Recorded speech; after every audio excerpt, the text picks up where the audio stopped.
భద్రాద్రి కొత్తగూడెం జిల్లా బోర్గంపాడు మండలం సారపాక మేజర్ గ్రామ పంచాయతీలో సామూహిక కుంకుమ పూజ కార్యక్రమాలు నిర్వహించారు. మహిళలు అధిక సంఖ్యలో పాల్గొన్నారు. వేద మంత్రాల మధ్య భక్తి శ్రద్ధలతో సామూహిక కుంకుమ పూజ కార్యక్రమం చేపట్టారు. భక్తులకు పాలిపు కృష్ణయ్య దంపతులు పసుపు కుంకుమను అందజేశారు.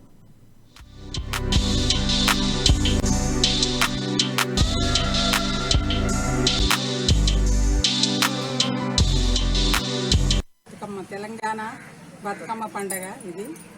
అందరం మేమంతా కలిసి కులమత అనేది ఏమీ లేదు, మాకు అందరం కలిసి చేసుకుంటున్నాం. ప్రతి సంవత్సరం ఇది 5వ సంవత్సరం చేస్తున్నాము. మాకు అందరూ సహకరిస్తున్నారు. ఏ మతానికి సంబంధించింది కాదన్నట్టు మేమందరం ఇక్కడ మా బసప్ప క్యాంపులో ఇలా కలిసిమెలిసి ఉంటాం. అందరము చేస్తాం. అసలు చాలా సంతోషంగా ఉంటుంది ఈ 9 రోజులు కూడా. అందుకోసం ఇది ప్రతిసారి ఉండాలని నా ఇష్టంగా నేను చెప్పేది ఏంటంటే, ప్రతి సంవత్సరం ఇలా కలిసిమెలిసి ఉండాలి. ప్రతిరోజు మేము ఆడవాళ్ళు ఏం చేస్తాం, ఇళ్లలోనే ఉంటాం, టీవీలకు అతుక్కొని ఉంటాం. ఇది వాస్తవం. కానీ ఈ 9 రోజులు నిజంగా జరిగేది ప్రతి ఒక్కరు